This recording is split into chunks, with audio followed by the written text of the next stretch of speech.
सर्वजण बघू शकतो। आणि मुख्यमंत्री साहेबांनी जेव्हा इनॉग्रेशन केलं होतं तेव्हा सांगितलं होतं 240 किलोमीटर प्रति घंटा वादळ आलं तरी याला काय होऊ शकत नाही। नवयुगा कंपनी हीच ती कंपनी ज्याचं VSR म्हणजे अजितदादांच्या घटनेमध्ये जी कंपनी इन्व्हॉल्ड आहे त्या कंपनीचं आणि या नवयुगा कंपनीचं कुठेतरी संबंध आहे।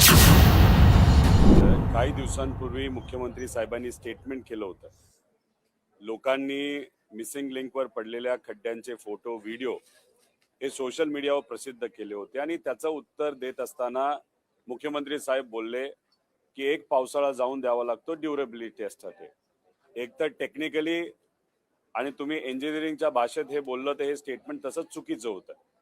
आणि मग आमचं एवढंच म्हणणं होतं म्हणजे काय दगड कोसळले त्याच्यानंतर आतून जे पाण्याचे फवारे आपल्या सगळ्यांना बघायला मिळाले ते सुद्धा ड्युरेबिलिटी टेस्टचा हा विषय होता का? त्यामुळे कुठं ना कुठंतरी ही जी काय मिसिंग लिंक आहे त्यातून विकास हा कुठेतरी मिसिंग आम्हाला वाटतो, सेफ्टी कुठेतरी मिसिंग वाटते आणि लिंक कशाला आहे तर करप्शनला तिथं लिंकिंग आहे असं आमचं ठाम मत आहे। बऱ्याच ठिकाणी बरेच नवीन प्रोजेक्ट अशा पद्धतीने तिथं कुठेतरी खराब झालेले, तिथं रस्त्याला क्रॅक पडलेले गळताना आपण सर्वजण बघू शकतो। आणि मुख्यमंत्री साहेबांनी जेव्हा इनॉग्रेशन केलं होतं तेव्हा सांगितलं होतं 240 किलोमीटर प्रति घंटा वादळ आलं तरी याला काय होऊ शकत नाही। खूप मोठा पाऊस आला तरी याला काय होऊ शकत नाही। कॅनडा, स्पेन इथं याचं डिझायनिंग झालेलं आहे।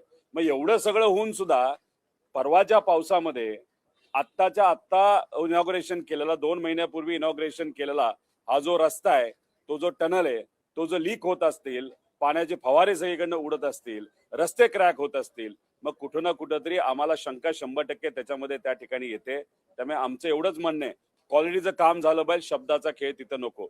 फक्त ह्याच्यामध्ये काय झालंय की ज्या कंपनी याच्यामध्ये जबाबदार आहे, नवयुगा नावाची एक कंपनी आहे, कुठली आंध्राची आहे, एफकॉन नावाची एक कंपनी आहे। नवयुगा कंपनी हीच ती कंपनी ज्याचं VSR म्हणजे अजितदादांच्या घटनेमध्ये जी कंपनी इन्व्हॉल्ड आहे त्या कंपनीचं आणि या नवयुगा कंपनीचं कुठेतरी संबंध आहेत हे आम्ही आधी सुद्धा सांगितलेलं आहे। पण दुर्दैवाचं VSR कंपनीवर कारवाई झाली नाही। त्याच्याच बरोबर हा जो प्रकल्प आहे मिसिंग लिंकचा हा सुद्धा नवयुगा कंपनीला दिला गेला। ती आंध्राची कंपनी आहे, तिथे असणारे जे मुख्यमंत्री आहेत आणि जे देशामध्ये असणारे जे एव्हिएशन मंत्री आहेत त्यांचं सुद्धा या कंपनीचं लेणं घेणं आहे। त्यामुळे कुठं ना कुठंतरी कंपनीला वाचवलं जातं। जर एवढा मोठा ब्लंडर झाला असेल, तिथं जर पाणी लिकेज झालं असेल, रस्ते तुटले असतील तर आमची सरकारला मागणी आहे की एफकॉन कंपनीवर आणि नवयुगा कंपनीवर जे हे 2 कॉन्ट्रॅक्टर 7,000 कोटीचं काम त्यांनी घेतलं होतं त्यांच्यावर तुम्ही कारवाई करणार का असा आमचा साधा प्रश्न आहे। कनेक्टिंग लिंकचं जेव्हा उद्घाटन झालं होतं त्याच्या आदल्या दिवशी सुप्रियाताई ट्रॅफिक मध्ये सापडले होते। मुख्यमंत्र्यांनी जाहीर भाषणात सांगितलं होतं की ताईंना की परत तुम्हाला ट्रॅफिकचा सामना करावा लागणार नाही। काल 7 ते 8 शेवटचं ट्रॅफिक असं म्हटलं होतं, काल 7 ते 8 तास ट्रॅफिक बघायला मिळालं। आता बघा ना, म्हणजे त्यावेळेस ताईंनी काय भूमिका मांडली होती, तिथे असणारे सामान्य लोक रस्त्यात जे अडकलेले आहेत त्यांची भूमिका तिथं मांडली। त्याच्यावर बोलत असताना राजकीय टिप्पणी ही मुख्यमंत्री साहेबांनी केली। ताईंना परत कधी तिथं ट्रॅफिकमध्ये अडकायला लागणार नाही। पण दुर्दैव असं 2 महिन्यातच 7,000 कोटी रुपयाचा हा प्रोजेक्ट इनॉग्रेट झाल्यानंतर दगड कोसळले, त्यानंतर पाणीच्या फवारे आपल्या सगळ्यांना बघायला मिळाले, रस्ते क्रॅक झाले।